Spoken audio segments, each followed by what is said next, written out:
Our next story is from Canada. What's happening there reminds me of an old proverb. You can wake up someone who's asleep, but you can't wake up someone who's pretending to sleep. Sums up their Prime Minister, Justin Trudeau. His country has a major extremism problem. And where is it coming from? The Khalistanis.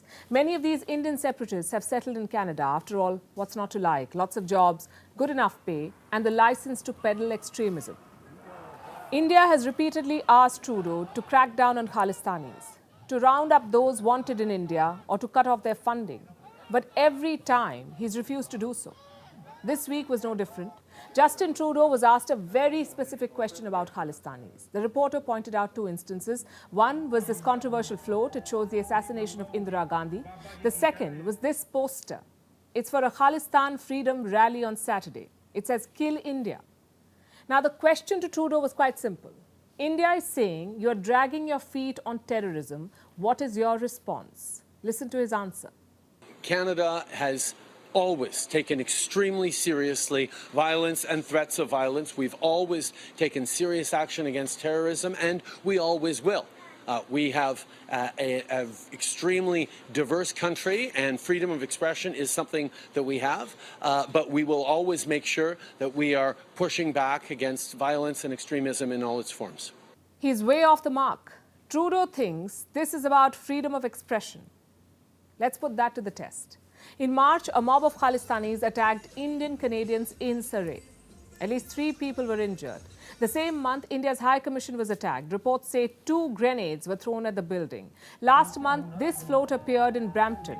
It glorifies the assassination of Indira Gandhi, and tomorrow there will be a Khalistan freedom rally. The posters describe Indian diplomats as killers.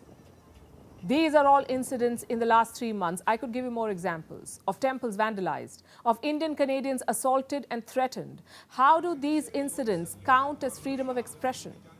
They're hate speech at best, terrorism at worst. The Indian External Affairs Ministry has responded to Trudeau's statement. It says the issue is not freedom of expression. Listen to this. We have seen media reports about comments by Prime Minister Trudeau. The issue is not about freedom of expression, but its misuse for advocating violence, propagating separatism, and legitimizing terrorism. So why is Trudeau not cracking down? Because he needs the Khalistani vote. Trudeau's party does not have outright majority in Canada's parliament. They are part of a coalition. Guess who else is part of that same coalition? Jagmeet Singh and the New Democratic Party. Now, Jagmeet Singh is a Khalistani sympathizer. He has supported the call for a Khalistani referendum. So the issue is not really freedom of expression. The issue is vote bank politics. Plus, it's not like Justin Trudeau hates cracking down. When it concerns him, Trudeau is more than willing.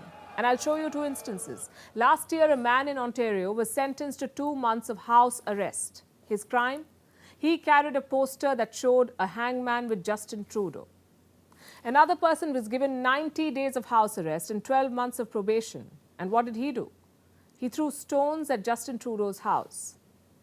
Now, we're not saying these are small crimes. We are saying Khalistanis are doing far worse.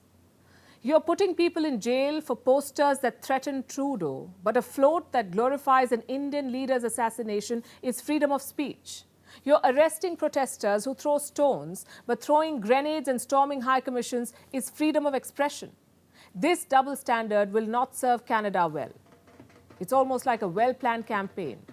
They're commenting on India's internal matters, they're accusing India of meddling in Canadian affairs, and they're also protecting and bolstering Khalistanis. So at what point does India say enough is enough? Many would say years ago.